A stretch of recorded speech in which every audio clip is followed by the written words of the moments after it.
I had a very damaging encumbrance in my life that I was not even aware of. And it taught me something about looking at other areas of my life to see what was there.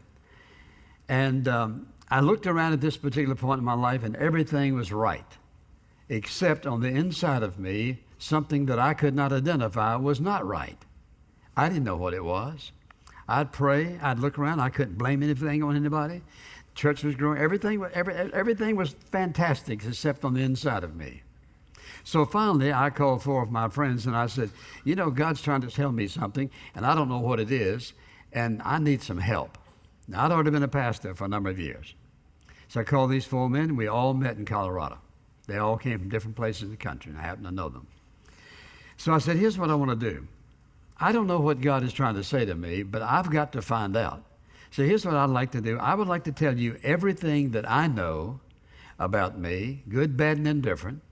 I'd like for you to listen, and then whatever you 4 men agree, because they were godly men, whatever you 4 men agree I should do, that's what I'll do. They said, okay. So we started about 2 o'clock in the afternoon, and we talked on until about 10 o'clock that night, had a little dinner. And during the night, I wrote 17 pages, legal-size pages, longhand, of things that I wanted to say to them that I want to be sure I didn't forget. So I did. Next morning, we talked on until about 10 o'clock, and one of these men said, Charles, put your head on the table and close your eyes. So I did. He said, and I had told him everything I knew, and one of the things I told him about is my father died when I was 9 months of age, and I never thought about having a dad, really. And so he said to me, put your head on the table and close your eyes. I did. He said, your father just picked you up in his arms and held you. What do you feel? And I burst out crying, and cried and cried and cried, and I didn't know why I was crying. So he asked me that again. I kept on crying. Finally, when I finished crying, he said to me, he said, what did you feel? I said, I felt hugged, and I felt warm, and I felt secure, and I broke out crying again. I had a big encumbrance in my life, and here's what it was. Up until that day, I never experienced God loving me. I preached it. I told other people about it. But personally, I had never experienced it. And I'll say 2 things here. The power of a father and its influence upon a child is tremendous. I don't think I would have ever have discovered that about myself if I had not been willing to say to 4 men, tell me everything you see. I'll do whatever you say. I never understood emotionally God loving me. Was it a hindrance? Yes, it was. And I'll tell you something. When I came back home, one of the first things I did is I went to my sermon file to find out how many sermons I'd ever preached on love. 1.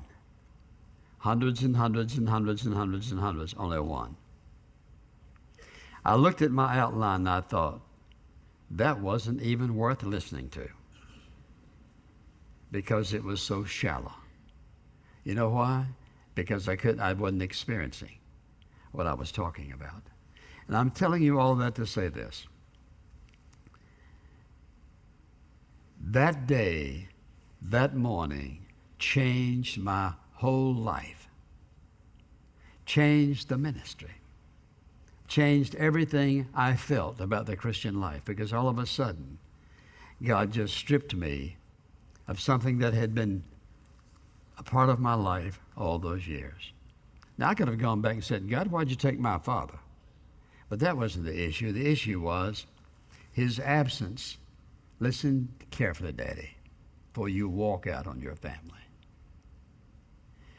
My father's absence by death, it wouldn't have made any difference what the reason was, by death, left me with this gaping hole in my emotional being that left me damaged until that day when I understood that God loved me unconditionally And for the first time in my life, I experienced it. You think walking away from your family is nobody's business but yours? Oh, yes, it is.